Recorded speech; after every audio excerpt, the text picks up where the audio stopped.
जिनके मित्र श्री कृष्ण हो, भला उन्हें भी कोई कमी हो सकती है। श्री कृष्ण के परम मित्र सुदामा ने अपने जीवन में अत्यंत गरीबी भोगी, परंतु इनकी गरीबी के पीछे का कारण शायद ही किसी को पता होगा। आखिर क्यों श्री कृष्ण के बचपन के दोस्त को क्यों इतनी गरीबी झेलनी पड़ी? अगर आध्यात्मिक दृष्टिकोण से देखा जाए तो सुदामा जी बहुत धनवान थे। जितना धन उनके पास था किसी अन्य व्यक्ति के पास नहीं थे। लेकिन अगर भौतिक दृष्टिगत से देखा जाए तो सुदामा जी से बड़ा निर्धन कोई नहीं था।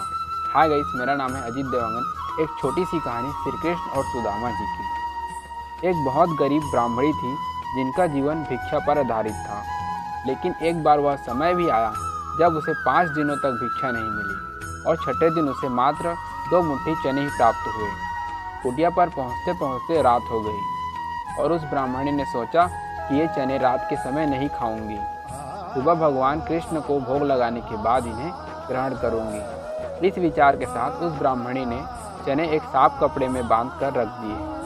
वह कृष्ण का नाम जपते जपते सो गई। लेकिन ब्राह्मणी के सोते ही कुछ लोग चोरी करने के इरादे से उसके घर में घुस आए। चोरों को एक पोटली बंधी मिली। उन्हें लगा वह सिक्कों से भरी पोटली है, लेकिन उसमें तो भिक्षा से मांगी हुई वह चने थे। कुटिया में हो रहे आवाज़ के कारण ब्राह्मणी की नींद खुल गई और उसने देखा कुछ लोग उसके कुटिया में घुस आए हैं। ब्राह्मणी ने शोर मचाना शुरू कर दिया। शोर सुनते ही चोर चौकन्न होकर भागने लगे। गांव वाले उन्हें पकड़ने के लिए उनके पीछे दौड़े। पकड़े जाने के डर से वे सभी चोर गांव के निकट स्थित संदीप मुनि के आश्रम में छिप गए। यहाँ भगवान श्री कृष्ण और सुदामा जी शिक्षा ग्रहण करते थे। गुरु माता को ऐसा आभास हुआ कि उनके आश्रम में कोई घुस आया है। गुरु माता को आता देख सभी चोर पोटली छोड़कर वहाँ से भाग गए। वही दूसरी ओर वह ब्राह्मणी भूख से बिखर रही थी।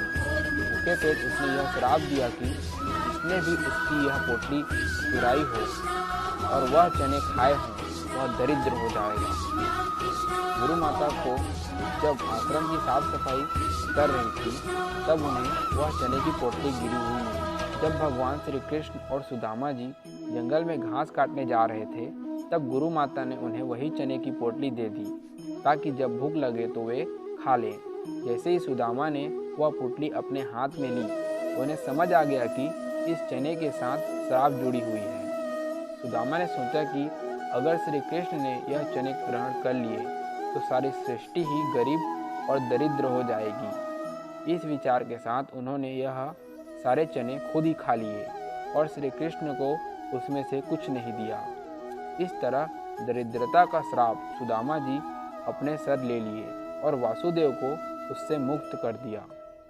कहीं कहीं इस कथन का दूसरा रूप भी सुनने को मिलता है, जिसके अनुसार भूख की वजह से सुदामा श्री कृष्ण से छिपते हुए सारे चने खा जाते हैं।